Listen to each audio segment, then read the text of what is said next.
So Esther is sitting on her bed, and she's thinking, oh, I'm going to go out on my deck. And she thought, there must be whales out there. And then she thought, but first I'll brush my teeth. And then she thought, oh, and now I'll floss my teeth. And then she thought, and now I'll take a shower. And then she thought, and now I'll get something to eat. And in a few minutes, she begins receiving pictures from her family who are out there watching the whales. They're watching the whales that Esther could have been out there watching. But Esther didn't let it be as easy as it could be, you see. It could have been very easy. It's so easy because your inner being knows where everything that you want is and knows when it's where you want it. In other words, knows when and where. Timing. And so when you get off on your timing, then life gets harder for you. Then you miss opportunities, you miss conversations, you miss the dovetailing of thought. And so that's why this getting in the receptive mode is really at the basis of everything that you're asking about. Because when you're in the receptive mode, then you have good timing. You know the difference between you're going to work and you're going through the streets and there are lots of stoplights, and you know the difference between those days when you miss the traffic and you miss the stoplights and you just go, because your timing is on. You see, and everything in your world can be like that. It's just a matter of having the experience. Esther is laughing because she said she began counting the things that the universe was orchestrating for her, that she was not allowing to unfold in the most timely of manner. We would like her to know it was partly in preparation for this conversation that we're all having with you. But just the same, you have a concierge in the sky, not literally in the sky, but you might as well think of us there as anywhere, who know where all the pieces to all of the things that are important to you are.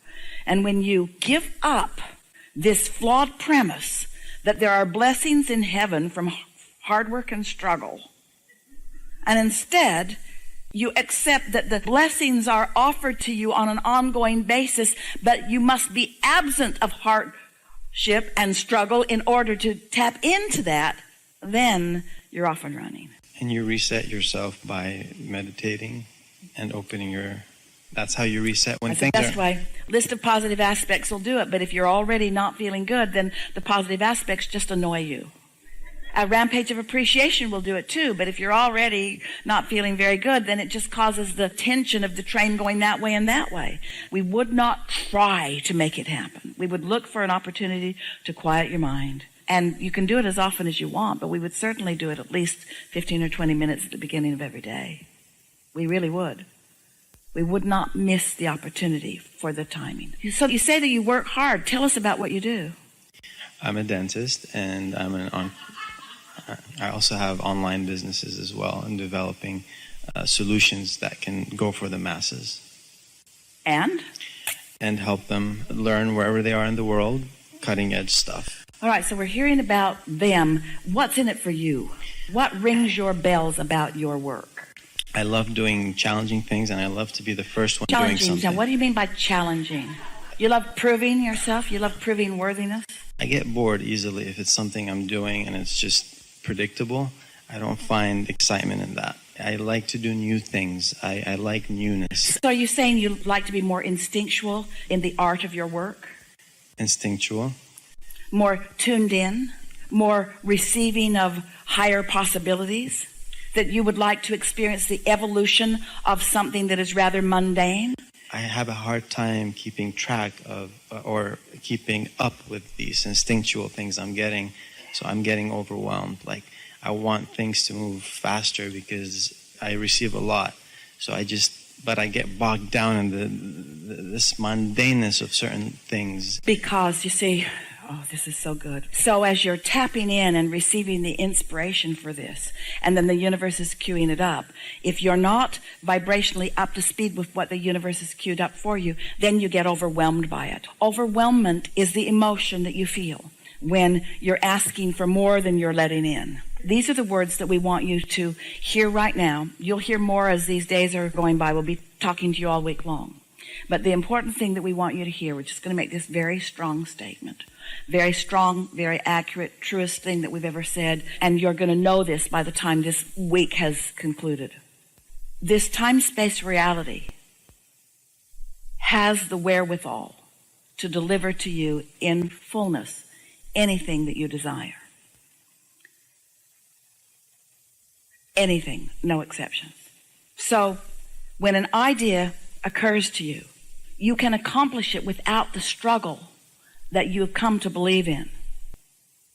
So what's happening to you, your ability to connect with Source and receive these ideas is not being sustained. That's why the difference between step 3 and step 4 is so important, because step 3, receptive mode, yahoo. But if you are not maintaining your connection to step 3, then as the idea comes and you're not ready to be ready, then it feels to you like you have to compensate for that with action. And there's not enough action in the world to compensate for that stumbling in the resistance, you see. So the simple answer is, more will not come to you than you can accomplish. But the accomplishment has to be allowed by you to come to you in the same way and from the same place that the ideas did to begin with. Now, what that means is, when your Source, when your inner being gives you an idea, it's not like your inner being is saying, we've got a brilliant idea and here it is. Now work hard and make it happen. That's not what your inner being is saying. Your inner being says, here's an idea, and more ideas will follow that will make it unfold with ease. Can you feel that? But when you receive the idea, you haven't received the next and the next and the next and the next, and you fall back on your action in order to make it happen. Esther knows the feeling of that, because the ideas keep coming, and Esther will say to us and to others, I get really rested and then I make a schedule for the year, and then we have to fly it. Then the whole team has to get on an airplane and be over there and be over there and be over there. And we were so rested and so ambitious. Now we actually have to do the physicality to make that happen. She's not saying that anymore. What she's saying is, I love flying. It's so easy to get from place to place. She's saying, all of us moving about, some coming from Canada, some coming from Arizona, some coming from Utah. They're coming from so many places. And she says, we don't miss flights, we don't lose bags, we don't miss shows. It just keeps unfolding. And the more Esther says that, then the easier it is. The easier it is for her. She can't even remember the last time she had a hiccup in her flight. You see what we're getting at? Or she could say, oh yeah, I made the schedule really hard this year. We're going to 40 cities and this many cruises and this many this and this many this and this many this, and just introduce resistance to the equation. And then the same schedule that could have been delightful and easy is now hard just because of the attitude that's been focused upon it. You see the difference? Yeah. Is it patience too? Maybe I don't have enough patience. Patience has been a key thing in my life. We're not encouragers of patience. No. Okay. Because patience is what you need to acquire when you haven't figured out how to line up with Source energy. When you figure out how to line up, you don't need patience, because it just unfolds in this steady, wonderful way. This has been a fun conversation, and you might say, as you've been listening in, that it's been more of a step 1 conversation, more asking, than it has a step 3 conversation. It's been some of both. But it has been a conversation that has been beneficial to everybody, because everybody is doing this. We've been saying to you all for quite a while that there's not enough action in the world to compensate for misalignment. And yet, most of you are ready to get up and offer the action rather than take time to meditate for 15 minutes every day. And we said that deliberately in a very slow and strong way, wanting to get your attention, because it is really important to hook into the energy that creates worlds. It's like saying, I'm going to vacuum the house, but I'm not going to plug the vacuum in.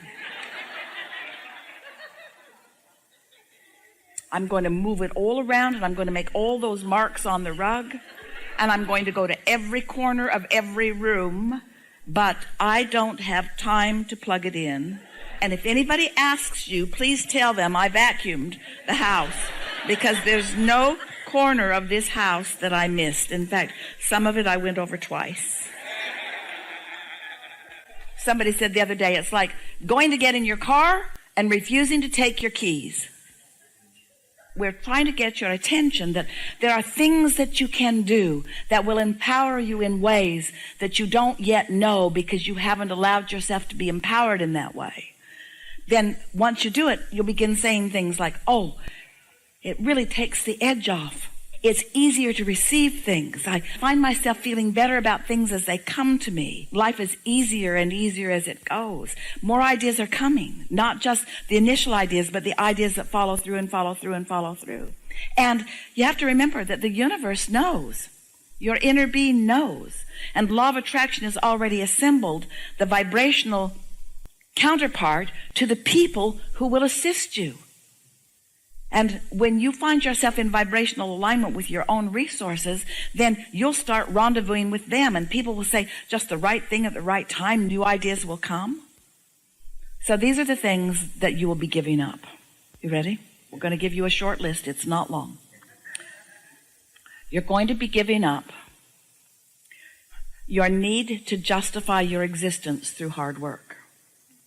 And you're going to replace it with the intelligence that creates worlds. You're going to be giving up your concern about how anyone else views you, because they don't have time to focus upon you specifically enough to get the real picture anyway. So you just have to give up what anybody else thinks about what you're doing. And most important of all, you're going to give up, in large part, your attention to outcomes. And instead, you're going to enjoy the unfolding. And that's the biggest piece of all. Never mind how it turns out. It's got to turn out good if this feels good. If this feels good, it's going to be good over there.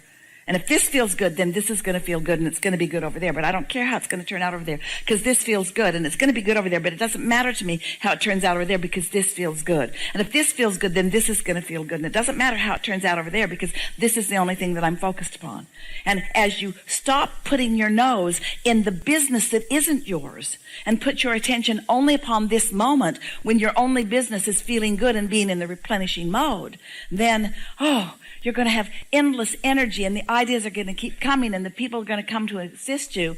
And then people are going to stand back in astonishment, and they're going to behold you as someone who has this magnificent success and who is doing it with such ease, and they will want to applaud you, and you will look at them and you will think, I don't care about your accolades. I don't care about what you think about me. It doesn't matter how I'm revered, because I hooked into this power and I can feel the power of it, and this is what it's about for me. It's about the replenishing mode. It's about the receiving mode. It's not about the outcome. We want so much to say this in a way that you can hear it. When the outcome doesn't matter, it's only the energy that's flowing now. That's all that matters. And it's got to be all that matters, because it's all you've got control over, you see. So you've been just trying to get too far down the road in everything, and that is burdensome, because you're not ready for that. You're ready for this. And then ready for this, and then ready for this, and then ready for this, and then ready for this, and then ready for this, and then ready for this, and ready for this, and ready for this, and ready for this, and ready for this, and ready for this, and this, and this, ready for this, and this, and this, and this, and ready for these, this, and this, and this, and this, and this, and ready for this, and this, and ready for this, and this, and this, and ready for this, and this, and this, and feeling so much power, because you're on point with all of it. You're dancing with the universe. You're in the right place at the right time. The ideas are flowing. Someone else is there to meet you, and more is coming, and more is coming, and more is coming, and more is coming. And for the first time ever, it's not overwhelming, because you're not trying to be the engine that makes it happen. You're letting the energy that creates worlds be it, and you're just receiving your part in it and just sort of dancing along the way with it. See the difference? Really good. Really good. Really good. This has been a very wonderful beginning to a very wonderful conversation that we'll be having all week long. Have some fun with the whales tonight. There is great love here for you.